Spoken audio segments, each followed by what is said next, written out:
गुरुर्ब्रह्मा गुरुर्विष्णु गुरुर्देवो महेश्वरः गुरुः साक्षात् परब्रह्म तस्मै श्री गुरवे नमः। अध्याय 7 श्लोक नंबर 10।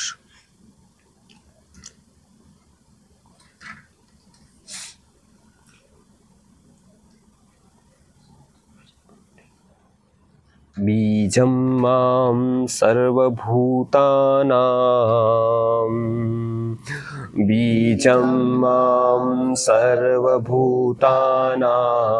विद्धि पार्थ सनातनं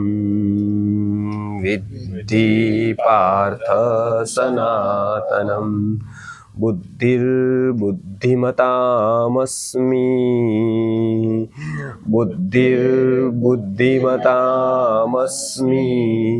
तेजस्तेजस्विनामहम्।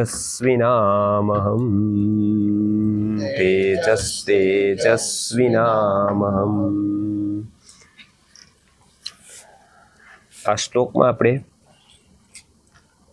એક ભાગ જોયો તો કે સર્વભૂતોમાં બીજ રૂપે પરમાત્મા છે, કારણ એટલે કે કારણ શરીર રૂપે ચૈતન્ય છે, પછી સૂક્ષ્મ શરીર અને પછી સ્થૂળ શરીર, એવી રીતે 3 શરીરના ભાગ જોયા હતા.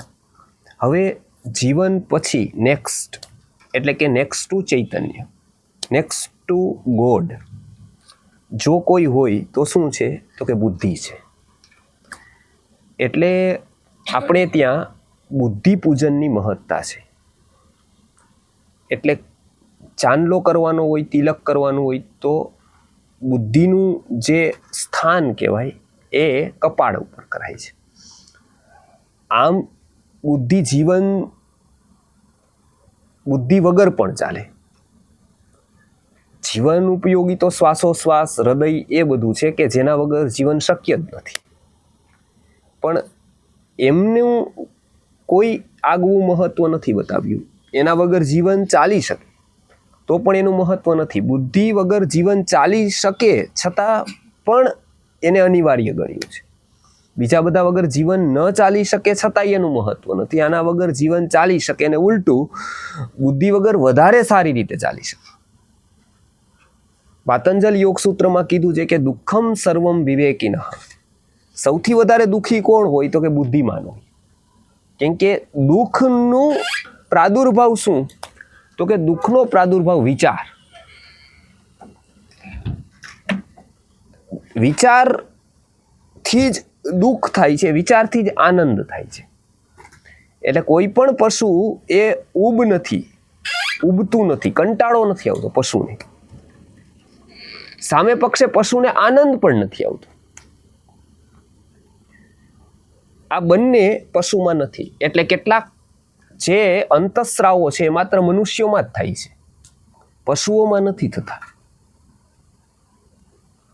એ પશુને લગતા નથી, એટલે એની ટેવ મનુષ્યોને જ પડે છે. પશુને વ્યસન નથી થતું, પશુને રમતની જરૂર નથી. આજે આપણે ત્યાં તો કેટલા બધા લોકો રમતમાં વ્યસ્ત હોય છે. આપણે બધી જરૂર પડે, સવારે સાંજે, કોઈને જોવાની, કોઈને રમવાની, કોઈને કાંઈ હજારો વસ્તુની જરૂર પડે છે.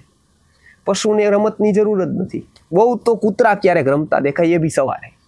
પણ આવી મેચ જ રાખી દીધી ને રમતમાં જ આખું મહિનો મેરેથોન છે ને આખા બધા રમે છે, એવું એને આશ્ચર્ય લાગતું હશે ઢોરને ને પશુને કે આ બધા ગાંડા થઈ ગયા છે મનુષ્યો, શું કરે છે આ બધા. પશુને માટે રમત નથી. રમત માત્ર એને જ છે, મનુષ્યોને જ છે. પશુને શું કામ તો કે પશુમાં આનંદ ઘટિત નથી થતો, ઊબ પણ નથી આવતી. કેમ કે બંનેનું સ્થાન શું તો કે વિચાર નથી તો એટલે પશુમાં આત્મહત્યા પણ નથી, પશુને કંટાળો નથી, પશુને આનંદ નથી. સામે પશુ કોઈ આત્મહત્યા કરીને મરી ગયું એવું નથી, જ્યારે મનુષ્ય દરરોજ મરે છે આત્મહત્યાથી. તો વિચાર છે એ નેક્સ્ટ ટુ ગોડ. એટલે આપણે ત્યાં વિચાર પૂજનને મહત્વ આપ્યું. આપણે ત્યાં ઉપકારને મહત્વ નથી, વિચારપૂર્વકના ઉપકારને મહત્વ છે. જો ઉપકારમાંથી વિચાર જાય, ઉપકારમાંથી પણ બુદ્ધિ વહી જાય તો એ ઉપકાર પણ પાપનું કારણ બને. દયા પણ પાપનું કારણ બને જો દયામાંથી બુદ્ધિ વહી જાય. કરુણામાંથી પણ જો બુદ્ધિ જાય તો કરુણા પણ પુણ્યનું નિમિત્ત ગણાતી કરુણા પણ પાપનું કારણ બની જાય. દાનમાંથી પણ જો બુદ્ધિ વહી જાય તો પરમ તત્વને પમાડવા વાળું તત્વ દાન પણ પાપનું કારણ બને. એટલે આપણે કોઈ તત્વનું બુદ્ધિ વગર મહત્વ જ નથી. એનું ઉત્કૃષ્ટ ઉદાહરણ અમેરિકા છે. અમેરિકા એ બધી બહારની પબ્લિક ત્યાં આવી, એને મૂળ રહેવાસી રેડ ઇન્ડિયન્સ છે. તો હવે એને બધું ત્યાં સેટ કરવું હતું એટલે શું કીધું કે કર્યા વગર એમને બધું જ કે ભાઈ આ અહીંની નેશનાલિટીવાળા લોકો છે, અહીંયાથી રહેતા હતા અને એને અમે અન્યાય કર્યો છે, એની બદલામાં અમે એમને બધું ફ્રી આપશું. એટલે એને બધું જ ફ્રી આપવા માંડ્યા. એને એક વસાહત જ અલગ કરી દીધી ગામની, કે એને ખાલી ત્યાં રહેવાનું, ખાલી બીજું કાંઈ જ નહીં કરવાનું. એને બધું આ લોકો આપતા રહીએ, બધું જ પ્રોવાઈડ કરતા રહીએ. ધીમે ધીમે સ્થિતિ એવી થઈ કે એ લોકો કંઈ કામ જ નથી કરતા, કંઈ કામ નથી કરતા, કોઈ એક્ટિવિટી નથી કરતા, એમને હજી જ સ્થિતિમાં છે. એને વોટ આપવાનો પણ હમણાં સુધી અધિકાર નહોતો, થોડા ટાઈમ સુધી કાંઈ નહીં. કેમ કે ધીમે ધીમે એની બધી જ શક્તિઓ કટાઈ ગઈ. પછી ફ્રી છે તો શું કરે, તો કે પછી ઝઘડે છે, લડે છે.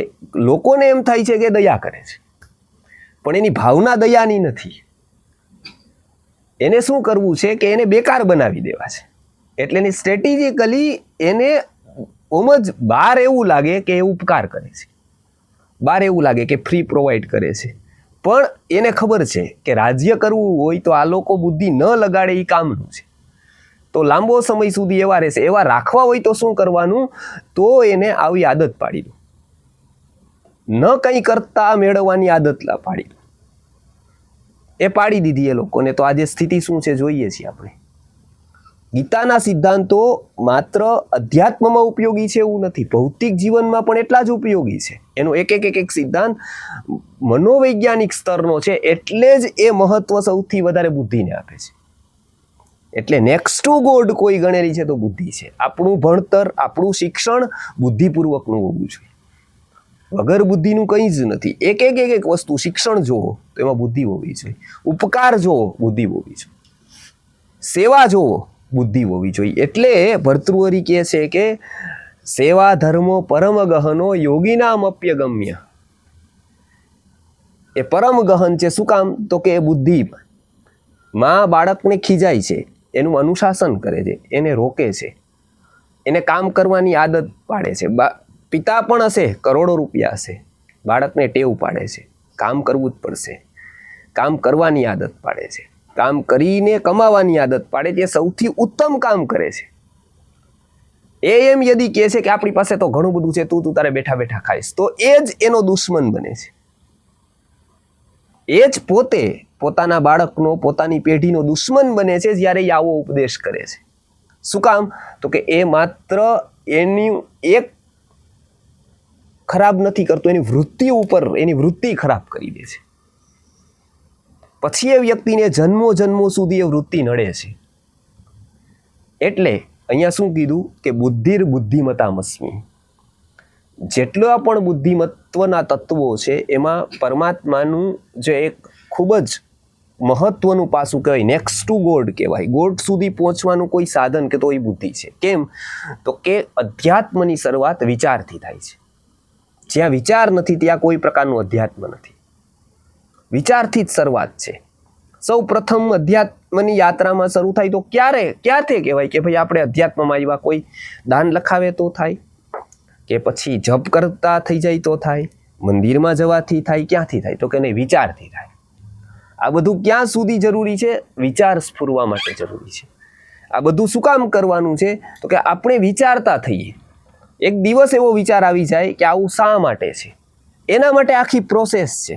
એ બધું કરીને જો વિચાર નથી તો એ બધાનો કોઈ જ અર્થ નથી. એ બધું જ શા માટે છે, આપણને વિચારના સ્તર સુધી પહોંચાડવા માટે જરૂરી છે. એ બુદ્ધિના સ્તર સુધી આપણને ન પહોંચાડતું હોય તો એનું કોઈ જ કામ નથી.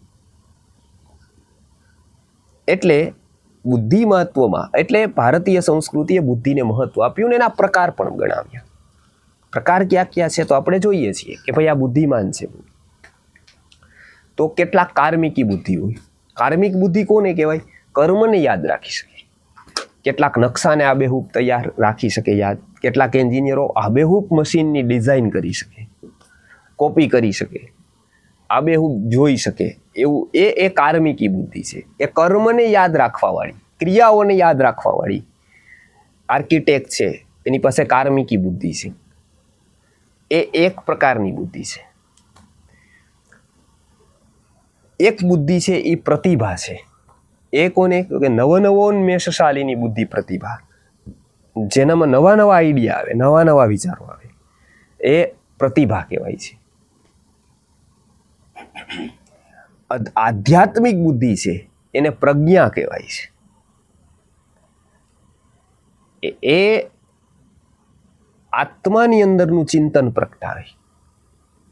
અધ્યાત્મનું ચિંતન એને પ્રજ્ઞા કહેવાય છે. શુદ્ધ બુદ્ધિ, પરમ શુદ્ધ બુદ્ધિને શુદ્ધાહી બુદ્ધિ કિલ કામધેનુ, એ કામધેનુ કહેવાય છે. એટલે બુદ્ધિના આવા સ્તર છે. એનું શું કાર્ય છે? તો કે સર્જન કરે છે. એટલે મનુષ્યો પાસે જ માત્ર બુદ્ધિ છે. બધા જ પશુ પક્ષી છે, પશુ છે, પક્ષી છે, વનસ્પતિ છે, બધામાં 3 કોષ પૂરા થઈ જાય. 3 કોષ ક્યાં ક્યાં છે? તો કે એક અન્નમય કોષ, એટલે એને શરીર હોય. એક પ્રાણમય કોષ, એટલે એની અંદર સ્વૈચ્છિક અને અનૈચ્છિક જૈવિક ક્રિયાઓ હોય. જૈવિક ક્રિયા કોને કહેવાય? તો કે જેમ કે ટેબલને આપણે અહીંયા મૂક્યું, મોબાઈલને અહીંયા મૂક્યો, પુસ્તકને અહીંયા મૂક્યું, એમાં પણ ક્રિયા થઈ, પરંતુ એ જૈવિક ક્રિયા નથી. એ તો જળમાં થવાવાળી ક્રિયા છે. પરંતુ વનસ્પતિમાં જે ક્રિયા થાય છે, સૂર્યનો તાપ લે છે, પર્ણ ફૂટે છે, એ લીલું થાય છે. પાણી આપણે મૂળમાં નાખીએ, કેશાકર્ષણના નિયમથી એ ઉપર ચડે છે, અંદર ક્રિયા થાય છે એટલે ઉપર ચડે છે. છાલ કાપી નાખીએ, ભગ્નક્ષત સંરોહણાત, ભગ્નક્ષત થાય તો એનું સંરોહણ થાય છે. એ બધી ક્રિયાઓ થાય છે, જૈવિક છે. એ જીવને લગતી ક્રિયાઓ છે, એટલે એને કહેવાય છે જૈવિક ક્રિયાઓ. એ જૈવિક ક્રિયાઓ જે કોનામાં થાય છે? તો કે જેનામાં પ્રાણમય કોષ છે. વનસ્પતિમાં પ્રાણમય કોષ છે, એટલે જૈવિક ક્રિયા થાય છે. એટલે એ પ્રાણ ચાલ્યો જતા વનસ્પતિ સુકાઈ જાય છે, એટલે લાકડું બની જાય છે. આપણને ખબર પડે છે કે આમાં પ્રાણ હતો, આનામાં પ્રાણ નથી, આ પ્રાણવાળું છે, આ સુકેલું છે. બે ખબર પડી જાય, સજીવ અને નિર્જીવ. એનામાં પ્રાણમય કોષ છે. મનોમય કોષ સુધી પશુ પક્ષી છે, એટલે પશુ પક્ષીની મનોમય સ્થૂળ છે. સ્થૂળ એટલે છે કે એની ઇન્સ્ટિંક્ટથી છે. એને ભયની, મૈથુનની જરૂરિયાત છે સૃષ્ટિ માટે, એટલે એને એટલા પૂરતો જ મનોમય કોષ છે. અને એટલા પૂરતું જ, એટલે એને અમુકથી જ ભય છે, અમુકથી ભય નથી. પશુઓને અમુકથી જ ભય લાગે, અમુકથી એને ભય લાગે જ. બધું જ કુદરતી છે એનું. અમુક વખતે જ એને કામ ના થાય. એ સમય ન હોય ત્યારે ગમે તેટલું થાય, એને કામનો આવેગ ના આવે. ઋતુ આવે એટલે એને કામનો આવેગ આવે, ઋતુ વહી જાય એટલે ન આવે. એને નિમિત્તો સાથે મતલબ નથી, કેમ કે એનામાં સ્ટોર કેપેસિટી નથી. ગાયને છે તો વાછડું છે કેટલું બધું પ્રિય હોય, જન્મે ત્યારે ચાટે ચાટે ચાટે. કોઈ મનુષ્ય એટલું ચાટે નહીં, પણ એ ચાટે, એને બધું જ સરખું કરી દે. એ એકની એક ગાય એ માનું કામ કરે, નર્સનું કામ કરે, પિતાનું કામ કરે, 5-7 રોલમાં એકની એક વ્યક્તિ કામ કરે, એના બચ્ચાને મોટું કરે. પણ એ 3-4 વર્ષનું થાય પછી પૂરું. પછી એનું બચ્ચું થાય તો એની સામુય ન જોય. અને મનુષ્યોને તો 4-5 પેઢી સુધી ચાલે આસક્તિ. અને એમ જેમ વધે એમ વધે, પેઢી વધે એમ આસક્તિ વધે. એટલે બાળકોને અત્યારે માતા પિતા છોડી શકે, દાદા દાદી નો છોડી શકે. અમને એના વગર ગમે નહીં, ગમાડવું પડશે એક દિવસ. એ આસક્તિ છે, એ સાચી વાત નથી. કેટલાક લોકો ગુરુકુળમાં બેસાડે નહીં, કેમ? તો કે એને દાદા દાદીને નથી ગમતું એના વગર. તો હવે એની એ ઉંમર નથી કે એને છોકરાઓ સાથે ગમાડવાની. હવે એને એના માટે ગમાડવાનું છે, એને સારા તત્વો લાગે એની સાથે ગમાડવાનું છે. નકર તો એનું એન્ડ જ ન આવે. નકર તો 5 પેઢી થાય તોય ન ભેગું થાય.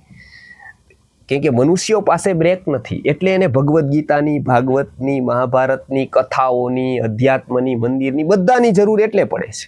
ગાયને જરૂર નથી પડતી, કેમ કે એનું સ્ટોપ છે, એક જગ્યાએ મર્યાદા છે કે એનાથી પૂરું થઈ જાય છે એનું. કેમ તો કે એનામાં મનોમય કોષ નથી, સૂક્ષ્મ નથી, સ્થૂળ રૂપે છે. હવે આવે છે મનુષ્યોની વાત, એમાં બુદ્ધિ આવે છે, વિજ્ઞાનમય કોષ, એટલે એ સર્જન કરી શકે છે. સર્જન સુગરી પણ કરે છે માળાનું. એ કેવો માળો બનાવે છે, કેવો માળો બનાવે છે, એક એન્જિનિયર, એક સારો આર્કિટેક્ટનો બનાવી શકે એવો માળો, પણ એક માત્ર માળો જ બનાવે છે. એ બીજું કાંઈ જ ન બનાવી શકે, એ દર નો બનાવી શકે. કોઈક પશુઓ દર બનાવે, એ પાછો માળો ન બનાવી શકે. એને જે જરૂરિયાત છે એટલા પૂરતું જ એ બનાવી શકે. દરવાળા પશુ જેટલા પણ પ્રાણીઓ છે એટલું દરથી વધારે કોઈ એનામાં સર્જનાત્મકતા નથી. એનામાં એવી સર્જનાત્મકતા નથી કે ચાલો આ કોન્ટ્રાક્ટ સુગરી ઉંદરને આપે ને ઉંદર એને માળો બનાવીને આપે. એવું ન કરી શકે, એ દર જ બનાવી શકે. એનાથી વસ્તુ એક પણ વસ્તુ બીજી સર્જન ન કરી શકે. સુગરી છે તો એ માળા સિવાય દર ન બનાવી શકે, માટી ઉપર કામ ન કરી શકે. એનામાં ઇન્સ્ટિક્ટ એ જ છે. પણ મનુષ્ય આ બધું જ કરી શકે. કેમ તો કે મનુષ્ય પાસે બુદ્ધિ છે, સર્જનાત્મકતા છે. એ સર્જનાત્મકતાનો ઉપયોગ એ નથી કરતું, એટલે દિન પ્રતિદિન એની સર્જનાત્મકતાનો નાશ થાય છે, દિન પ્રતિદિન કટાઈ જાય છે. જેવી રીતે લોખંડ હોય, મશીન હોય, ગાડી હોય, કોઈ પણ પ્રકારનું વાહન લો, કોઈ પણ પ્રકારનું યંત્ર લો, એનો ઉપયોગ ન થાય તો એ કટાઈ જવાનું છે. હવે જેટલું જૂનું થાય, જેટલું વધારે પડ્યું રહીએ, ચાલુ કરતા એટલી જ વાર લાગવાની છે. 4 દિવસ પડ્યું રહીએ તો 2 કલાક 3 કલાકમાં શરૂ થાય, પણ 4 વર્ષ પડ્યું રહીએ તો ચાલુ કરતા 2-4 મહિના હોય છે. જેટલું પડ્યું રહીએ એટલું જ સામે ચાલુ કરતા વાર લાગવાની છે. મનુષ્યની સર્જનાત્મકતામાં પણ એવું જ છે. જેટલું એ વિચાર નથી કરતો એટલા સમય સુધી એને વૈચારિક ચક્ર ચાલુ કરવામાં વાર લાગવાની છે. કેમ તો કે એને ગમતું નથી, પછી એનાથી કંટાળો આવશે, પછી એને વિચારવું જ નહીં ગમે, પછી એને સારી વાત ગમશે જ નહીં, કેમ કે એને ટેવ જ નથી પાડી. એકવાર મનને કલ્પનાની ટેવ પાડી દો, પછી બીજું કંઈ થાય કે ન થાય, મન છે એ સત્યથી ભાગતું રહેશે, સત્યથી બચતું રહેશે. સત્યથી બચવા માટે એ ક્યાંક અવગુણ શોધશે. એનો મતલબ એવો નથી કે ત્યાં અવગુણ ત્યાં છે તો બીજે નથી. હંમેશા લોકો કહે કે અત્યારે અમે ધર્મમાં નથી માનતા. બેંગ્લુરવાળા ગયા વખતના કાર્યક્રમમાં એમ કીધું કે ધર્મમાં અમે બિલકુલ હવે માનવાનું છોડી દીધું છે. એનું કારણ કે તમારા લોકો પેલા ગીતા લઈને આવ્યા, પેલા પ્રવચનથી આવ્યા, પેલા આમ કર્યું તેમ કર્યું, પછી અમારી પાસે પૈસા માંગ્યા. ઓકે, પછી અમને વિચાર રસ ઉડી ગયો. પછી કીધું તમે બહુ સરસ કહેવાય, તમારો રસ પણ એવો હતો અને ઉડી ગયો, એને પણ ધન્યવાદ કહેવાય. આટલી વસ્તુથી તમને રસ ઉડી ગયો એટલે તમે ખરેખર, એની મને નથી ખબર એ કોણ હતું એ, પણ તમને તો હું કહું, બીજી વાત તમને પ્રશ્ન પૂછું કે આટલા ક્રિકેટરો આવે છે, આટલા પિક્ચરોના એક્ટરો આવે છે, એટલી તમે મોંઘી ટિકિટો કરીને જાઓ છો, એ ગુટકા પાનનું ને જુગાર સુદ્ધાની પ્રચારને એડવર્ટાઇઝ કરે છે, એ બીજું બધું જ કરે છે, ત્યાં તમને હજી રસ નથી ઉડ્યો પિક્ચરમાં? તો કે ના, એ તો જોઈ છીએ. અને ઓલાએ માગ્યા તો તમે ના પાડી શકતા હતા, તમે એમ કહી શકતા હતા કે મારી પાસે નથી. તમને લૂંટી તો નથી લીધા ને? તમે ના પાડત કે ભાઈ ઓકે હું નથી દઈ શકું એમ, ઓકે મેં સાંભળી લીધું, ઓકે, પણ મારી પાસે સ્થિતિ નથી. એમાં તમારે રસ ઉડાડવાની ક્યાં કઈ જરૂર જ હતી. એનો મતલબ એવો હતો કે તમને રસ હતો જ નહીં. એનો અર્થ એવો હતો કે આટલી નાની વાતમાં તમારો રસ ઉડી ગયો છે, બીજેથી તમને ઉડ્યો જ નહીં આજ સુધી કેટલી જગ્યાએ કેટલા એક્ટરે ખોટું કર્યું, કેટલા ક્રિકેટરોએ કર્યું, કેટલા નેતાઓએ, અભિનેતાઓએ કેટલું બધું ખોટું કર્યું. ત્યાં તમારો રસ અકબંધ છે. ત્યાં તમને આજ એ જ મજા આવે છે પિક્ચર જોવાની કે જે 10થમાં હતા, 11થમાં હતા, 12થમાં હતા, કોલેજમાં હતા, ને જે રસ આવતો તો આજ એ જ રસ અકબંધ છે. થિયેટરમાં જતા આજ એ જ મજા આવે છે, આજ મેળામાં જતા એ જ મજા આવે છે, આજ ફરવાને પિકનિકમાં જતા એ જ મજા આવે. જ્યારે તમને ખબર જ છે કે આ બધા જ એરવાળાથી લઈને બધી જ એજન્સીઓવાળા ક્યાંક ને ક્યાંક કોકને કોક વસ્તુ તો ખોટી કરે છે, લૂંટે છે, છતાં પણ તમને ત્યાં રસ અકબંધ છે, એટલે તમને દોષ દેખાતો નથી. અહીંયા કંઈક થાય તો તરત જ દોષ દેખાય છે. શું કામ? તમારું મન ભાગવા ચાહે છે. એ એવું ચાહે છે કે કંઈક હું એવું શોધી દઉં જેથી હું બ્લેમ કરી શકું, અને મારી જાતને બચાવી શકું, કે ક્યાંક બાનું ધરી શકું કે મને રસ નથી. એનું કારણ મને તો છે જ યોગ્ય, સામોવાળો વ્યક્તિ યોગ્ય નથી, મારા લેવલનો નથી, મને જે રીતનું જે લેવલનું જોઈએ ને એ લેવલનું એની પાસે નથી, અથવા તો એને કંઈક બીજી જ અપેક્ષા છે મારી પાસેથી, એની પાસે નહીં. મારે તો પ્યોર ધર્મ જોઈએ, એની પાસે મિલાવટ છે, કાં તો એ વ્યક્તિ જેવો છે, પણ વ્યક્તિ ગમે તેવો હોય, વ્યક્તિને ક્યાં જોવાનો છે? આંગળી જોવાની છે જે ચંદ્ર તરફ ઈશારો કરે છે. ચંદ્રને બતાવે છે એ આંગળી કદાચ તૂટેલી હશે, નખવાળી હશે, નખ વગરની હશે, વીંટીવાળી હશે, વીંટી વગરની હશે, પણ એ બતાવે છે એ ચંદ્ર તો સાચો જ છે. અને એ કદાચ આંગળી નહીં હોય તો પણ એ ચંદ્રનું તેજ અને ચંદ્ર તો એવો જ રહેવાનો છે. એટલે મનુષ્ય મોટી ભૂલ ત્યાં કરે છે કે આંગળી ઉપર ચર્ચા કરતો રહે છે, અને એ આંગળી જે તરફ ઈશારો કરે છે ત્યાં નથી જોતો.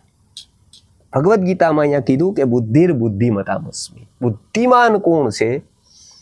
કે જે આ તત્વને બુદ્ધિથી સમજે છે. એ સમજે છે કે આંગળી નિમિત્ત છે, કોઈ મારા જીવનમાં આવ્યું, કોઈએ કંઈક કર્યું, એનો હિસાબ ઈ જોવે, પણ એ જે તરફ ઈશારો કરતા હતા, એ જે સમજાવતા હતા, એ વાત તો સાચી હતી. વ્યક્તિ કદાચ હોઈ શકે ખોટો હોય, પણ એની વાત સાચી હતી, અને એ વાતથી મને લાભ થયો છે. અહીંયા એ કહે છે કે બુદ્ધિમાંથી ધર્મનું તત્વ વયું જાય, ધર્મમાંથી બુદ્ધિનું તત્વ વયું જાય તો શૂન્ય થાય. એટલે બુદ્ધિ એ બહુ જ મહત્વનું તત્વ છે. એટલે હંમેશા આ બુદ્ધિને સ્નાન કરાવવાનું છે. કે બુદ્ધિનું સ્નાન શેનાથી થાય? શરીરનું તો પાણીથી થાય છે, તો કે બુદ્ધિનું સ્નાન સ્વાધ્યાયથી થાય છે. નિત્ય જો વ્યક્તિ વિચાર શરૂ રાખે, સ્વાધ્યાય શરૂ રાખે, અધ્યયન શરૂ રાખે, તો એ બુદ્ધિમાં સર્જનાત્મકતા પ્રગટ થાય છે. વર્ષો સુધી જે બંધ પડેલું છે મશીન, એ ફરી વિચારવાનું શરૂ કરે છે.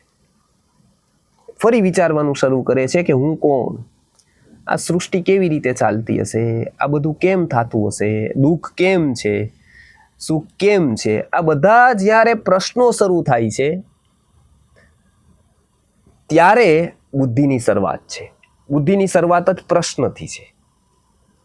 એવા પ્રશ્નોથી નહીં કે જે માહિતીસભર પ્રશ્નો છે, કે કોણ ક્યારે આવ્યું હતું, કોણ ક્યારે ગયું, કોણ શું કરે છે, એવા પ્રશ્નોથી નહીં, અંતર્ગત પ્રશ્નોથી થાય છે. હું કોણ? એટલે એક ઉપનિષદ છે જેનું નામ કેનોપનિષદ છે. એની શરૂઆત થાય છે કેન, એટલે કે કોનાથી. કેને શિતમ પ્રતતિ પ્રેષિતમ મનઃ, કેન પ્રાણ, એટલે કે કોનાથી આ મન, કોનાથી વિચાર, કોના દ્વારા ચાલે છે આ બધું. આ પ્રશ્ન થાય ત્યારે બુદ્ધિની શરૂઆત થાય છે, ત્યારે પ્રશ્ન પેલો થાય છે. એટલે બ્રહ્મસૂત્રની શરૂઆત અધ્યાત્મમાં ત્યારે કહેવામાં આવેલી છે કે અથા તો બ્રહ્મ જિજ્ઞાસા. બ્રહ્મ શું હશે, કોણ હશે, એવી જ્યારે વ્યક્તિને જિજ્ઞાસા થાય છે ત્યારે એ પ્રથમ પગથી ચડે છે અધ્યાત્મની. જિજ્ઞાસા માટે શું કરવું? તો કે ઉત્સુકતા ઓછી કરવી. સામાન્ય પ્રશ્નો જ્યારે આપણને થાય છે વ્યવહારના, એને ઉત્સુકતા કહેવાય છે. એ આપણને બહાર તરફ લઈ જાય છે, આપણા મનને એ ટેવ પાડે. જેવી રીતે આપણે અત્યાર સુધી મનુષ્ય જાતિએ ટેવ કેવી પાડી? તો કે આગળ ચાલવાની. તો નાનું બાળકથી લઈ મોટા લઈને બધા કેવી રીતે ચાલે છે? આગળ. એટલે જે તરફ આપણી આંખો છે, મોઢું છે, એ તરફ આપણે ચાલવાની ટેવ છે. હવે આપણે પાછળ ચાલીએ તો કેવું થાય? પાછળ ચાલતા પડી જાય, વાર લાગે, ચલાય જ નહીં. કેમ? તો કે આપણું આગળ ચાલવાની ટેવ છે. જન્મોથી, વર્ષોથી આવી જ રીતે બધા જ પ્રાણી, પશુ આવી જ રીતે ચાલ્યા છે. એવી જ રીતે ઉત્સુકતા એટલે શું? પ્રશ્નો કરવાની ટેવ પડી છે. એનું શું થયું, પેલાનું શું થયું, પેલાનું શું થશે, ઓનું શું, ઓલાઓને શું કહે છે. આ ઉત્સુકતા છે. આ ધીમે ધીમે ઓછી થાય તો જિજ્ઞાસા વધે. જિજ્ઞાસા એટલે જ્ઞાનની ઈચ્છા. ઉત્સુકતા એટલે બિનજરૂરી જેટલા પણ વસ્તુઓ છે એને જાણી લેવાની વૃત્તિ, એને ઉત્સુકતા કહેવાય. અને જરૂરી છે, જીવન આવશ્યક છે, એને જાણવાની ઉત્કંઠા એટલે જિજ્ઞાસા. એટલે જિજ્ઞાસા જેટલો વ્યક્તિ જીવનમાં લાવતો જાય, શીખવાની વૃત્તિ, જ્ઞાનની વૃત્તિ, એટલો વ્યક્તિ બુદ્ધિથી આગળ વધતો જાય. એટલે હંમેશા કીધું કે સ્વાધ્યાય પ્રવચનાભ્યામ ન પ્રમદિતવ્યમ, પ્રતિદિન સ્વાધ્યાય કરો, સારા ગ્રંથનો સ્વાધ્યાય દરરોજ કરો. કેમ? તો એ બુદ્ધિ શુદ્ધ રહે. કેમ કે બુદ્ધિમાં હંમેશા કંઈક ને કંઈક એવું થવાનું છે કે જેનાથી બુદ્ધિ અશુદ્ધ થશે, મલિન થશે. તો શું કરવું? તો કે એક જ, એને શુદ્ધ કરવાનું, પ્યુરિફાઈ કરવાનું. એટલે અહીંયા બુદ્ધિનું મહત્વ છે. અને પછી બુદ્ધિ પછીના સ્ટેપમાં એમ કહે છે કે તેજસ તેજસ્વીનામહમ. એટલે બુદ્ધિ પછી શેનો નંબર છે? તો કે તેજ. આપણે ત્યાં જો ભગવાનનું સ્વરૂપ મનાયેલું છે તો ભર્તૃહરિ કહે છે નમઃ શાંતાય તેજસે, કે એક શાંત છે. વિષ્ણુ છે તો શાંત છે, શાંતાકારમ ભુજગ શયનમ. ખાલી શાંત નથી, પણ તેજ છે, તેજસ્વી છે. નમઃ શાંતાય તેજસે. એટલે એવા પરમાત્માને હું નમસ્કાર કરું છું જે શાંત હોવાની સાથે તેજસ્વી છે. તેજ એ વૃત્તિથી જોડાયેલો શબ્દ છે. એ મુખથી જોડાયેલો નહીં, આભાથી જોડાયેલો નહીં. કેમ કે મુખ તો બાહ્ય સ્ટ્રક્ચર છે, જેમ કોઈના હાથ છે, પગ છે, એમ મોઢું છે. એનાથી તેજને કોઈ સવાલ નથી. આપણે કહી છીએ કે બહુ તેજ છે લલાટ ઉપર ને આંખ ઉપર ને ગાલ ઉપર ને, એવું બધું તો ઔષધિથી આવી શકે, એવું તો ન્યુટ્રાસિટી પ્રોડક્ટથી આવી શકે, એવું તો ઘણું બધું આવી શકે. એવા ગ્લો તો કેટલા બધા રસ્તા છે આવી શકે. પણ આ જે તેજની વાત કરે છે એ તેજસ્વીનામહમ, એટલે કે તેજસ્વી વ્યક્તિઓમાં જે તેજ રૂપ છે એ મારો અંશ છે. એટલે એ વૃત્યાત્મક તેજ છે જે વ્યક્તિની આધ્યાત્મિક ચેતનાથી આવે છે, વ્યક્તિના વિકાસથી આવે છે તેજ. તો એ તેજ હું છું. એટલે આપણે ત્યાં પ્રત્યેક બાળકને પહેલા કોઈ શિક્ષણ આપવામાં આવતું હતું એ તેજસ્વીતાનું આપવામાં આવતું હતું, એ તેજનું આપવામાં આવતું. એને એવું કહેવામાં આવતું હતું કે શૃણવંતુ વિશ્વે અમૃતસ્ય પુત્રાહ, કે એ અમૃતનો પુત્ર છે, એ તેજસ્વી છે, એ નાનો નથી, બિચારો નથી, લાચાર નથી, એવું નથી. એને તેજ પૂર્ણ એને બતાવવામાં આવતું હતું કે એ એક પરમ તત્વનો અંશ છે. એટલે એનામાં ભય નહોતો રહેતો. અહીંયા આ તેજની વાત કરેલી છે કે જે આધ્યાત્મિક જીવનના વિકાસ માટે ખૂબ જ જરૂરી વાત છે, જે તેજની છે. એટલે હંમેશા આધ્યાત્મિક વિકાસ કરવો છે એ વ્યક્તિએ જીવનમાં જો કંઈ લાવવું હોય તો એ તેજસ્વીતા લાવવાની છે. અને આજે યુવાનોમાં જો કોઈ ખૂટતી કડી સૌથી મોટી હોય તો એ તેજની જ છે.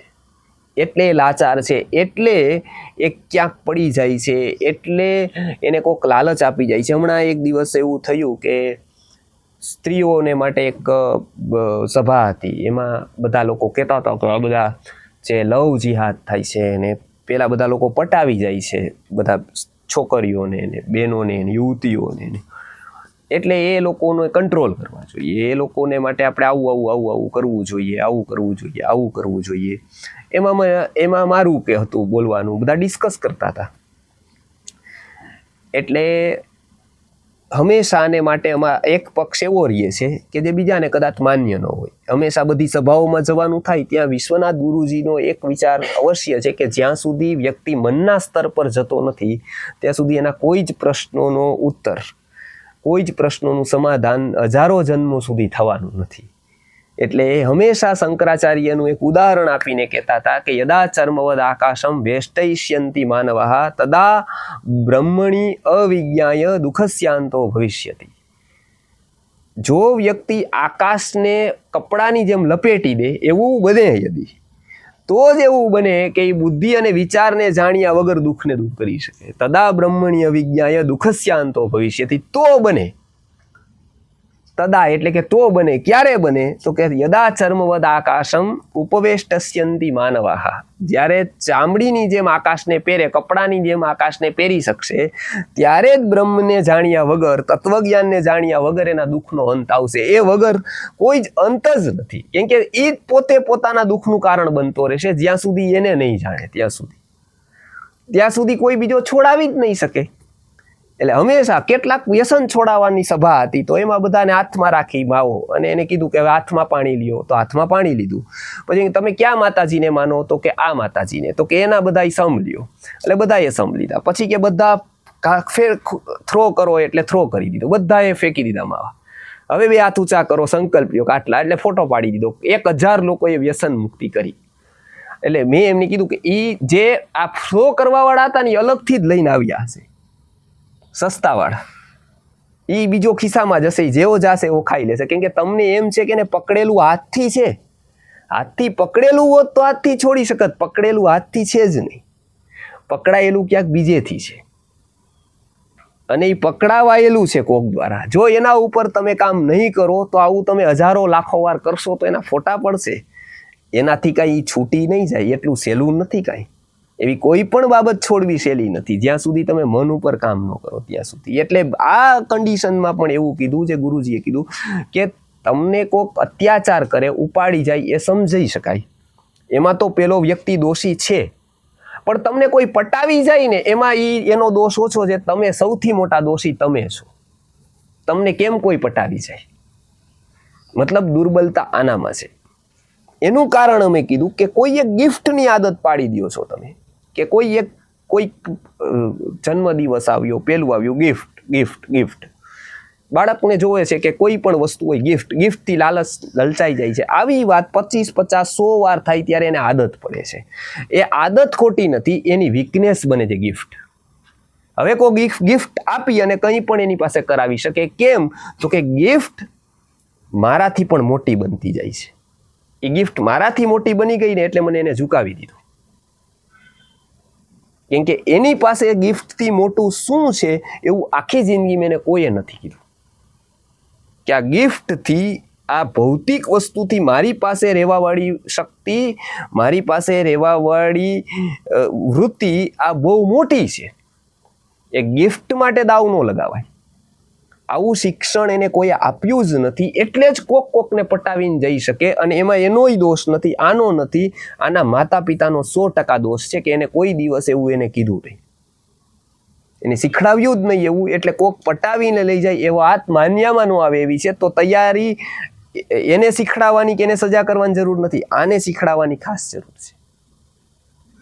શિક્ષણમાં ખામી આનામાં છે.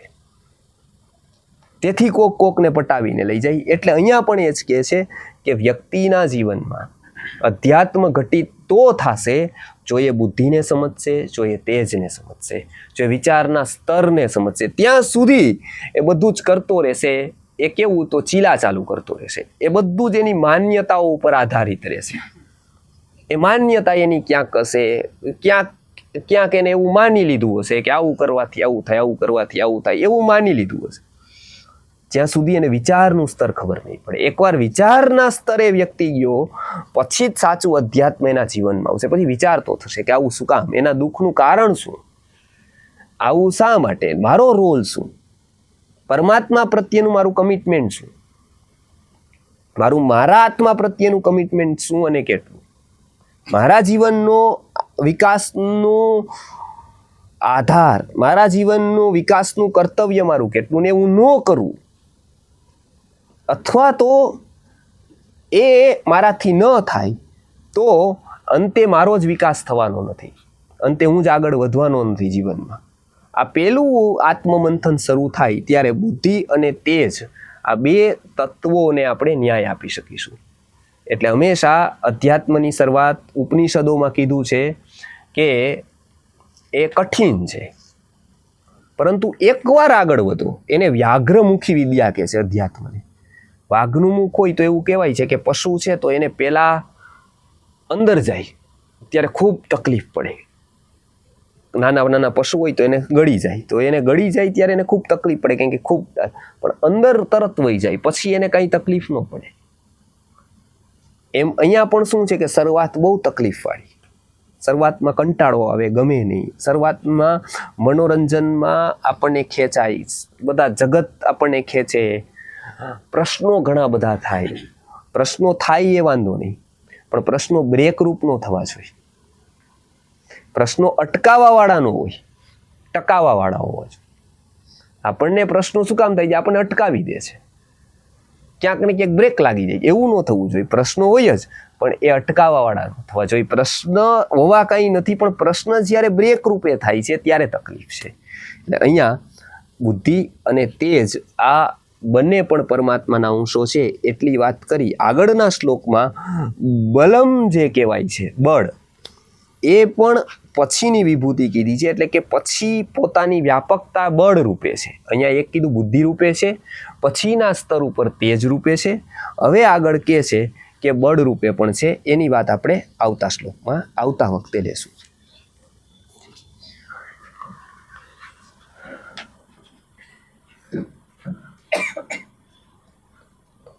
ગુરુર બ્રહ્મા ગુરુર્વિષ્ણુ ગુરુર્દેવો મહેશ્વર ગુરુ સાક્ષાત પરમ બ્રહ્મ તસ્મૈ શ્રી ગુરુવે નમઃ.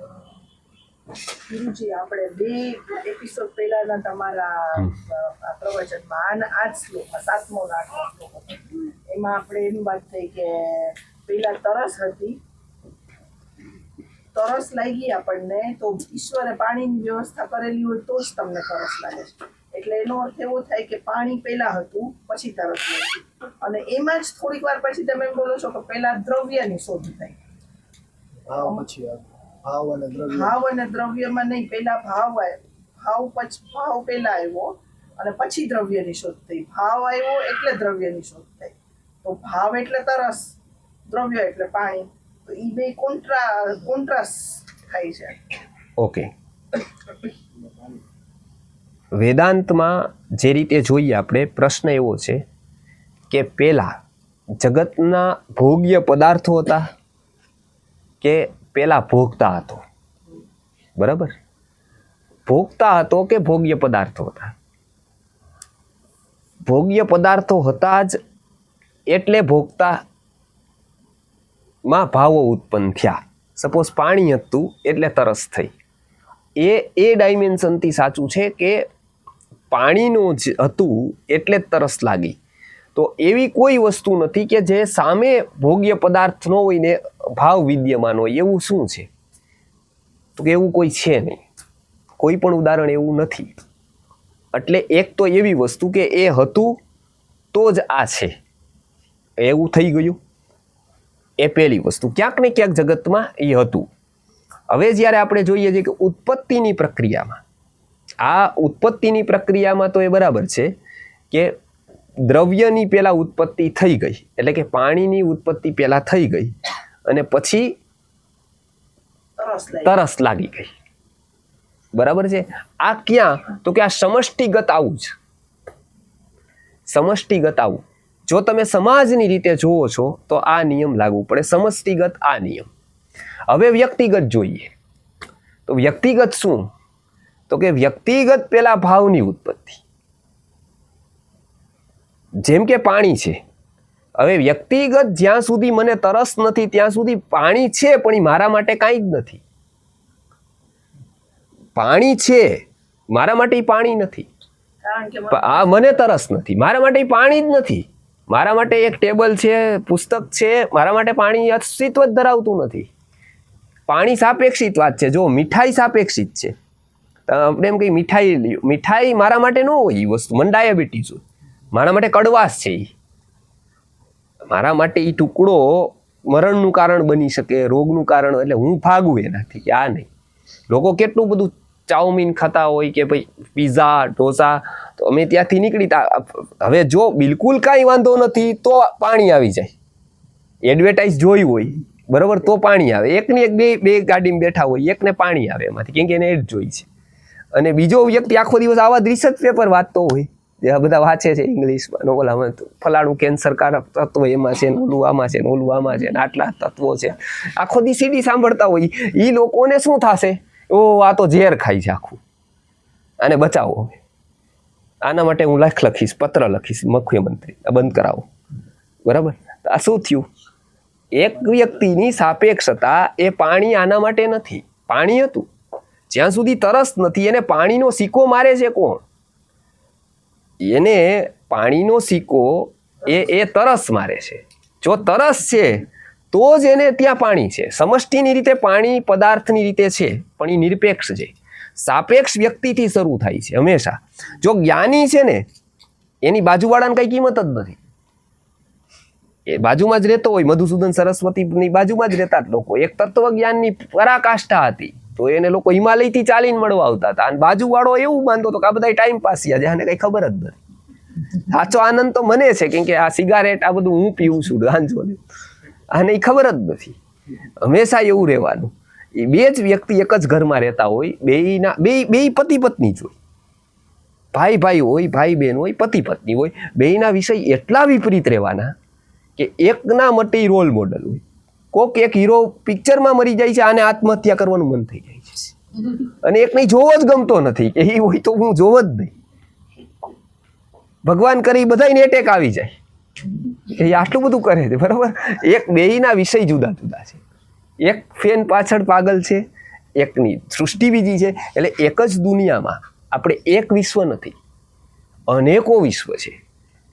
એ બધા જ અનેક વિશ્વમાં પોતપોતાના વિશ્વમાં જીવે છે. એક વ્યક્તિ પોતાનામાં મશગુલ છે, એક બીજો વ્યક્તિ એનામાં મશગુલ છે, ત્રીજો વ્યક્તિ એનામાં મશગુલ છે. એને એવું છે જ નહીં. એ તો બધાએ એવું માની લીધું છે કે આ બધા એક જ પથના યાત્રી છે. એક પથના યાત્રી છે જ નહીં બધાને પોતપોતાના પાથ છે. અચ્છા, એવું નથી કે બધાને પોતપોતાનો એક સ્વતંત્ર આખી જિંદગીનો પાથ અલગ અલગ છે. એક જ જિંદગીમાં હજારો પાથ છે. એક પાથમાં જતા હોય ને એમાં કહેવામાં આવે કે આ પાથ બહુ ખરાબ છે, ને એને એ મેન્ટલી એવું ખબર પડી જાય કે નહીં આ પાથ બહુ ખરાબ. હવે જે પાથે એ જતો હોય એના એ જ પત્તા હોય. એટલા બધા લોકો રમતા હોય, કલાકોના કલાકો કાઢી નાખતા હોય, જ્યાં સુધી ખબર ન હોય કે પત્તા રમીને શું મળવાનું, એવું વિચાર જ ન થયો હોય, બસ રમવાનું. કેમ તો કે સમયની કિંમત સમજાવેલી નહીં. જો છોકરો હમણાં કાલે જાય અને 10ની નોટ ઉડાડતો આવે તો ભારતના નાનામાં નાનો ગામડાનો વ્યક્તિ છે ને એને સમજણ પાડે કે જો બેટા આના 5 રૂપિયા કહેવાય, પ્રોમિસ ટુ પે. બરાબર. ગવર્નરે સિક્કો માર્યો છે, આ 5ની નોટ કહેવાય, 5નો સિક્કો આવી રીતે ઉડાડાય નહીં, એની કિંમત છે. પણ જે ગામડાવાળો 5 રૂપિયાની કિંમત સમજે છે, એ 5 કરોડના ટાઈમની કિંમત નથી સમજતો, ઇન્ડસ્ટ્રીયાલિસ્ટ. એટલે એ પણ ત્યાં બેઠો હોય 12 પાનના ગલે 2-3 કલાક એમને કાઢી નાખતો હોય. એ એમ કહેતો હોય કે મારે ટાઈમ પાસ ક્યાં કરવો, એ પ્રશ્ન છે. ગામડામાં 1 રૂપિયાની 5 રૂપિયાની કિંમત સમજવા વાળો નાનામાં નાનો વ્યક્તિ અને મોટામાં મોટો વ્યક્તિ જે હજારો પૈસા કરતા હજારો લાખો ગણો કિંમતી સમય, એની બિલકુલ કિંમત. એટલે એ બાળક વેડપતો હોય તો એને કોઈ અટકાવશે નહીં. જો 5ની નોટ કોઈ પણ શેરીમાંથી, રાજકોટ જિલ્લાની કે ગુજરાત આખાની કે ઇવન બિહારની, ઇવન બંગાળની, કોઈની પણ શેરીમાંથી વ્યક્તિ 5ની નોટ કે 10ની નોટો ઉડાડશે ને 10 જણા સમજાવવા આવશે કે આ ઉડાડાય નહીં, આની કિંમત છે. પણ આવા મેટ્રો સિટીઝમાં પણ કોઈક 2 કલાક બેઠું હશે તો કોઈ એને કહેવા નહીં આવે કે આવી રીતે સમય ન બગાડાય. એમ કહે છે કે વન્સ મોર, આવો મેચ પાછો નહીં આવે. હવે કેમ તો કે એ વ્યક્તિ બહારથી મોટો થઈ ગયો, અંદરથી હજી એટલો જ નાનો છે, અંદરથી એને કંઈ ખબર જ નથી. એટલે પ્રત્યેક વ્યક્તિના વિશ્વ અલગ અલગ છે. નિરપેક્ષ રીતે પાણી પેલા છે, સાપેક્ષ રીતે સમષ્ટિ રીતે પાણી પેલા છે, વ્યષ્ટિની રીતે જોઈએ વ્યક્તિગત રીતે તો ભાવ જ પેલા છે. જ્યાં સુધી ભાવ નથી ત્યાં સુધી એ દ્રવ્ય એનું કોઈ જ કામ નથી. એના માટે પાણી નથી, એના માટે એક દ્રવ્ય છે. જેવી રીતે પૃથ્વી છે, જેવી રીતે તેજ છે, જેવી રીતે વાયુ છે, એવી રીતે પાણી એ દ્રવ્ય તરીકે છે. પાણી તરીકે ક્યારે છે? જ્યારે એને તરસ છે. હા, મનુષ્ય છે એમાં ગીતામાં લખ્યું છે કે મનુષ્ય પછી મનુષ્ય થાય, એમ એટલે એની અધૂરી યાત્રા રહી ગઈ તો એ પૂરી થવા તરફ જાય. અને 2-3 વખત આપણે એમ કીધું કે જો વ્યવસ્થિત રીતે ઉપયોગ ના કર્યો સમયનો, તો મનુષ્ય તો બહુ જ દુર્લભ છે. તો એ પાછો એ સમજો નીચેના ઓલામાં વયો જાય, સસલું બની જાય, પ્રાણી બની શકે. નીચે હોય જાય. તો અત્યારે જે પ્રમાણે સમાજ આમ જોઈએ છે એ પ્રમાણે એમ લાગે છે કે આમ 80-90% માણસો સાવ આમ ચીલાચીલું ખાલી પેટ ભરવા પૂરતું જ એમ કે અને મનોરંજન માટે જિંદગી જીવે છે. અધ્યાત્મ તરફની એની ગતિ સાવ એટલે સાવ પાંગડી હોય એવું લાગે છે 90% થી વધારે માણસો.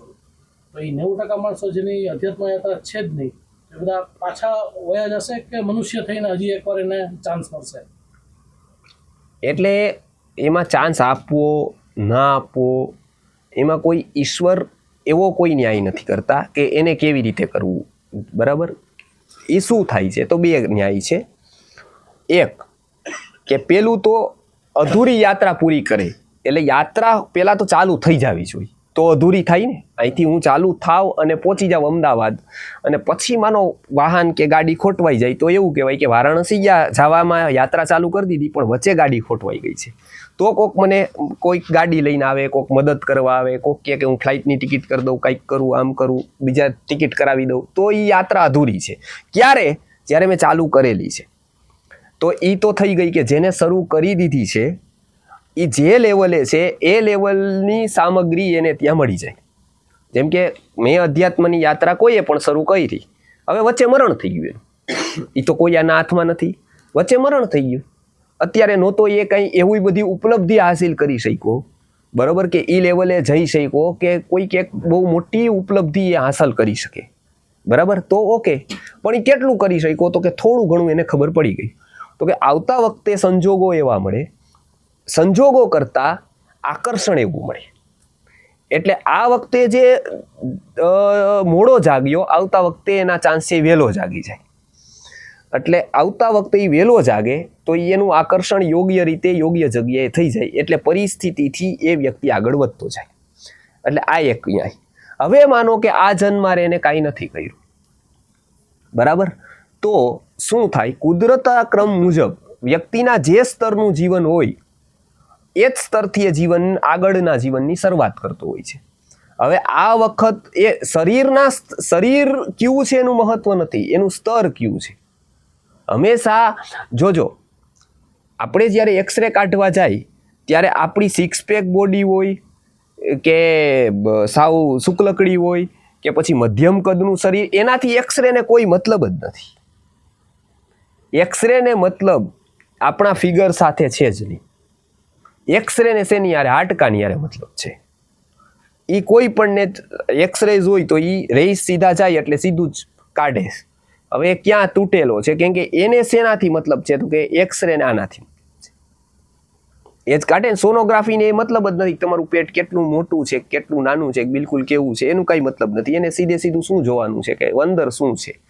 એમ આપણે પદથી, પ્રતિષ્ઠાથી, પૈસાથી કેટલા મોટા છીએ, કેટલા નાના છીએ, કેવા છીએ, એનાથી આગળના જન્મને કાંઈ સંબંધ જ નથી.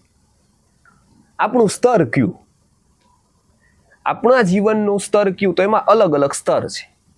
એમાં એક એવું સ્તર છે આહાર, નિદ્રા, ભય અને મૈથુન. આ 4 ડાયમેન્શનલ ઉપર જીવન હોય હંમેશા બધા, બરાબર. આ 4 હરીફરીના વ્યક્તિ આ 4માં જીવતો હોય. એક આહાર, એક નિદ્રા, એક ભય અને એક મૈથુન. આ 4 જે છે આ ઇન્સ્ટિંક્ટની રીતે જોડાયેલું હોય. આ ચારે આગળ પાછળ એ ફરતો હોય. આ સ્તર જ્યાં સુધી વ્યક્તિનું છે ને ત્યાં સુધી એને પશુ જીવન કહેવાય છે. ત્યાં સુધી એનામાં મનુષ્ય છે પણ એનામાં મનુષ્યત્વનો જન્મ નથી થયો. એ યોગ્યતા એની છે કે એ થઈ શકે ખરા, સંભાવના છે પૂરી, પણ હજી નથી. જેમ કે 3 વર્ષનું બાળક, સંભાવના છે કે સ્કૂલે જશે. 3 વર્ષની ગાયમાં એ સંભાવના નથી. 3 વર્ષની ગાય છે 3 વર્ષનું બાળક છે, બેયની ઉંમર 3 વર્ષ. સંભાવના શું? તો કે ગાયમાં સંભાવના જ નથી કે કોલેજ કરશે આ જન્મારે, આ જન્મારે યુનિવર્સિટી ફર્સ્ટ આવશે ગાયમાંનો, તો એવી સંભાવના. પણ આ છોકરું છે એ 3 વર્ષનું છે, એનામાં બીજું કાંઈ નથી. વર્તમાનમાં બેય સરખા, વર્તમાનમાં બેયનું જીવન સરખું છે. ગાયને કાંઈ ખબર નથી, બાળકને 2-3 વર્ષના બાળકને કાંઈ જ ખબર નથી, એને ગીતા ભાગવત કે કાંઈ ખબર નથી. બેયમાં ફરક શું? તો કે બેયમાં ફરક સંભાવનાનો. એકમાં સંભાવના છે કે આવું થઈ શકે, ઓલામાં સંભાવના જ નથી. એટલે આને બધા સંસ્કાર છે. સંસ્કાર શેના માટે છે? ઓને નથી એ કંઈ, ઓને નથી કેમ કે એનામાં સંભાવના નથી. આને શું કામ છે? તો કે આનામાં સંભાવના છે. હવે એ સ્તરનું જ્યારે જીવન હોય માનો, અને એ સ્તરના જીવનમાં જ વ્યક્તિ જીવન પૂરું કરી દે, તો આવતા જન્મારો જે સ્તર અત્યારનું કયું હતું તો કે પશુનું, તો આવતા જન્મારે જે મનુષ્યના જીવનનું એને કુદરત છે એ બિનજરૂરી કાંઈ નથી આપતી. જેમ કે આપણને 4 પગની જરૂર નથી, પૂંછડાની જરૂર નથી આપણને.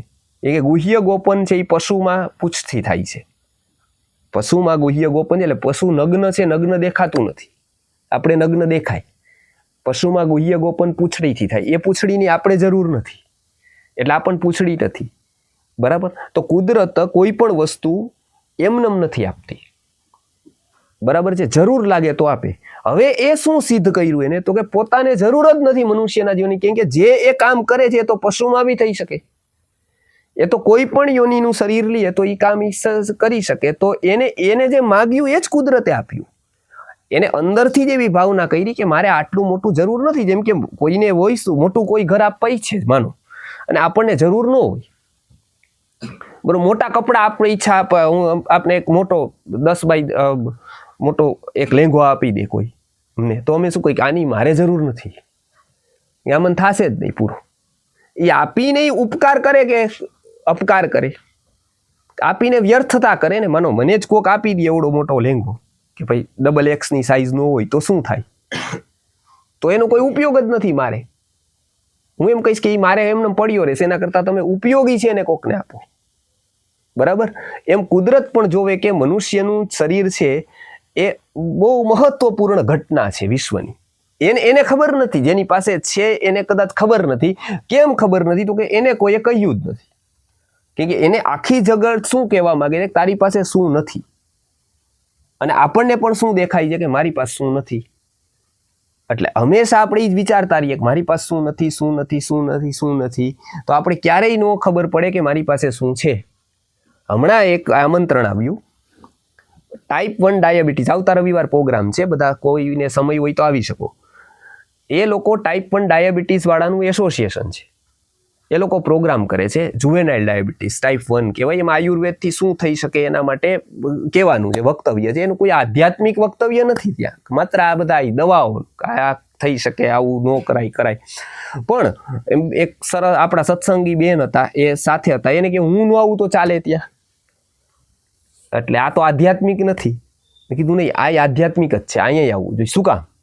કે અત્યારે આપણે જે વાંચીએ સાંભળીએ બરાબર, પણ ત્યાં જોશું ને તો એને આપણને ખબર પડશે કે એકવાર ઇન્સ્યુલિન ન લઈએ તો એનું જીવન ખતરામાં આવી જાય છે. એકવાર ભૂલે ઇન્સ્યુલિન લેતા, 2-3 વાર ભૂલે તો શુગરનું અપ્સ એન્ડ ડાઉન થાય. એ જુવેનાઇલ ડાયાબિટીસમાં આખી જિંદગી એને યાદ રાખવાના, 3-4 ટાઈમ વાંપતું રહેવાનું. કેટલું બધું એક જીવન ટકાવવા માટેની સ્ટ્રગલ કેટલી.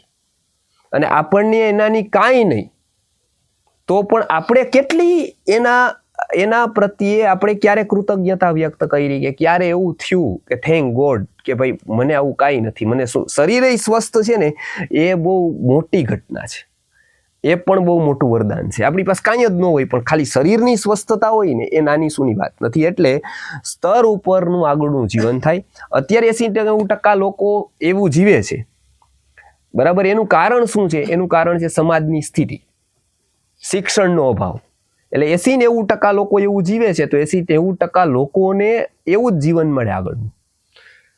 એટલે એનાથી કોઈ અભિશાપ નથી, એવું કોઈ અભિશાપ નથી, પણ એવું જ થાય. કેમ કે એ તો કુદરતનો નિયમ છે. પાછા મનુષ્યો બીજા જે લોકો હોય ઇવોલ્યુશનમાં હોય એ પાછા આવી જાય. થોડાક જ આમાં રહેવાના. આ વખતે એટલે આપણા અત્યારના સમાજમાં થોડીક સંખ્યા વધારે થઈ ગઈ, પણ આમ જનરલી એટલા બધા લોકો થોડાક આગળ જવાવાળા ઓછા જ હોય છે. મધ્યમ વર્ગ જ વધારે હોય. તમે જેમ કીધું હતું કે આપણો જન્મ ઘણા વર્ષો પહેલા થયો હતો, કે એઝ અ અત્યારે જે બર્થ સર્ટિફિકેટ છે એ ખાલી એઝ અ રેફરન્સ પૂરતું છે કે આપણી આટલી એજ છે. તો એકચ્યુઅલમાં આપણો જન્મ થયો હોય ક્યારે એ આપણને કેમ ખબર? જન્મ એવી ઘટના છે. અત્યારે આપણે જેને જન્મ માનીએ છીએ એ એક આપણું એક યાત્રાનો એક પડાવ છે. ત્યારે ઉત્પત્તિ નથી. હવે એ યાત્રા શરૂ ક્યાંથી થઈ? તો એ એક પ્રશ્ન અતિશય ગહન છે કે ભાઈ ઈ ક્યાંથી શરૂ થઈને એ જે જવાબ આપશું એના ઉપર પાછા 50 પ્રશ્નો થશે, બરાબર, કે ભાઈ ત્યારથી જ કેમ માનવી, હાલો એના પહેલા કેમ નહીં, બરાબર. એટલે ઉપનિષદે શું કીધું છે કે જેટલું અત્યારે જરૂરી છે આપણને, બરાબર, એટલું આપણને આ જીવનમાં આપ્યું, એટલી સ્મૃતિ આપી, બરાબર. કેમ કે આ જન્મની પણ આપણે બધું જો યાદ રાખીએ ને તો આપણે જીવી ન શકીએ, બરાબર. આપણે અમુક વસ્તુઓ ભૂલવી જ જોઈએ અને ભૂલી જવી જોઈએ. માનો કોઈ આપણને કંઈક વસ્તુનું અપમાન કરી દીધું, બરાબર, તો આપણે યાદ રાખી જ ફાયદો, ભૂલી જાય ફાયદો, તો કે ભૂલી જાય તો ફાયદો, બરાબર. એટલે આપણે શું કરવાનું કે એને ભૂલી જવાનું, બરાબર. ઓકે, એ ભૂલાઈ ગયું, ઘટના પૂરી થઈ ગઈ, ઓકે, પૂરું થઈ ગયું, બરાબર. એ ભૂલી જાય છે તો આપણે સ્વસ્થ રહી. હવે શું થાય કે આપણે એટલે મનુષ્યોમાં શું શક્તિ આપી? ભૂલવાની. હવે લોકો શું વિચારે છે કે ભાઈ આ જન્મનું કાંઈ નથી, આ જન્મ એના કેવો જાય છે કેવો ગયો એ નહીં. એ એમ કહે છે કે ભાઈ ગયા જન્મારે હું કોણ હતો અને એ કેમ યાદ આવે મને. પણ અમે એમ કીધું કે તમે આ પેલા જાણી લીધો જન્મારો તો તમને આલો આગળનો જન્મારો. હવે તમે એમ કહો કે હવે મારે જોવું છે કેરલાનું ગામ ક્યાં આવ્યું, પણ પેલા એમ પૂછે ગોંડલ જોયું તમે, બરાબર, ગોંડલ ખબર નથી, હવે એને જોવું કેરલાનું ઓલી બાજુનું ગામ ક્યાં આવ્યું કાલડી એ પૂછે છે, બરાબર છે. તો આપણે એમ કંઈક પેલા ભાઈ ગોંડલ જોયું તો કે ના, તો આપણે જે જમીન લેવી છે કે ક્યાંય હશે એ આસપાસની હશે. તો તકલીફ ત્યાં થાય છે. લોકો યોગના દર્શનમાં આવા પ્રશ્નો પૂછે છે. હમણાં શિબિર હતી બેંગ્લોરમાં, ત્યારે સવારે ક્લાસ રાખ્યો હતો, ત્યારે આ પ્રશ્ન પૂછ્યો તો પૂર્વજન્મ યાદ આવી શકે કે નહીં? આવી જ શકે 100%. પણ ક્યારે? જો પૂર્વજન્મ યાદ આવે કેપેસિટી વગર, કેમ કે આપણી કેપેસિટી આ જન્મારાની યાદ રાખવાની નથી, કેમ કે તો ખબર પડે કે અચ્છા આ મારી પત્ની હતી તો બિલાડી હતી, અથવા તો આ મારો પતિ છે એ તો ગયા વખત મારો ઓલો હતો, કંઈક સ્મગલર હતો ગયા વખતે, તો હવે એ શું થઈ જાય? હવે બહુ અધ્યાત્મની વાત કરો, ગયા વખતે તો સ્મગલર હતા, તમે ચરસનું ના બધું કામ કરતા, આ વખતે ગીતા ઉપાડી લીધી. હવે આ વસ્તુ છે એ શું થાય? એ વ્યક્તિને શું થાય? હવે આગળ જે ભૂલી ગયો છે એ જ વસ્તુ એને યાદ દેવડાવે, હા, વ્યાકુળતા વધે. હવે એ એને દેવડાવી જોયા હોય. એટલે શું કીધું કે કબીરજી એવું કહે છે કે સમાજની સ્થિતિમાં પણ તમે જોજો, બરાબર. તુલસીદાસ શું કહે છે? એ વયા ગયા બહાર, બરાબર છે. તો તુલસીદાસને કીધું કે અહીંયા ગામડામાં જમીન હતી બધી, બરાબર, આ બધી વ્યવસ્થા હતી, તો તમે કેમ ત્યાં વયા ગયા? પછી આવતા કેમ ને ગામડે આવો, આટો મારો, આપણે ચા પાણી પી, બધું તમારા ઓલા વર્ગોને લઈ આવો આખો. તો તુલસીદાસ કે ના, હું એવી ભૂલ ન કરું. એને શું કીધું? એ કહે કે તુલસીદાસ કહે છે કે ભાઈ એ છે, બરોબર છે, તો કે ત્યાં હું જઈશ ગામમાં, બરાબર, તો કે દાસ ગયા, તુલસી ગયા, દાસ ગયા, રહા તુલસિયા નામ. તો શું થશે? અંતે લોકો કે આ તો હમણાં તુલસીઓ આ છે, પેલો નહોતો બધા રમતો ને બધાને ખેતી કરતો ને ઓલું કરતો ના, હવે એને મોટો મહાત્મા થઈ ગયો. તો શું થશે કે ગામવાળા એની જૂની સ્મૃતિ ભૂલશે ને, એટલે એને શું કર્યું કે નવી જગ્યાએ જવું. કેમ કે ગામડામાં શું કરે, કેમ કે એની જૂની સ્મૃતિ હોય, એમ આપણામાં પણ એવું હોય કે આપણે જો યાદ રહી જાય તો આપણું શું હોય કે જૂની સ્મૃતિ રહી, એટલે આપણું સ્ટાર્ટિંગ પોઈન્ટ આપણને યાદ નથી. કેમ કે એ યાદ રહીએ તો શું થાય? આપણે ન્યાય ના આપી શકીએ આ જન્મને. ચાલશે. હા, આત્મા છે તો અજન્મા જ છે, આત્મા અજન્મા છે, પરમાત્માનો અંશ જ છે, તો એવું ના કહી શકાય કે અજન્મા. હા, અજન્મા જ છે. એટલે પણ છતાંય એક તર્ક, એવું તર્કથી નહીં સિદ્ધ થાય. એવું વસ્તુ શું છે કે એમાં તર્ક નહીં ચાલે, પણ એવું થઈ શકે કે એ અજન્મા જ છે, પણ સ્ટાર્ટિંગ ક્યાંથી? તો એવું છે કે સ્ટાર્ટિંગ ક્યાંયથી છે જ નહીં, આવું જ છે, પણ એ વ્યક્તિના તર્કને અનુકૂળ નથી. એ એમ તો કહેશો હતો ને કે ક્યાંક બધાની શરૂઆત જ જોઈ, આની પણ ક્યાંક હશે.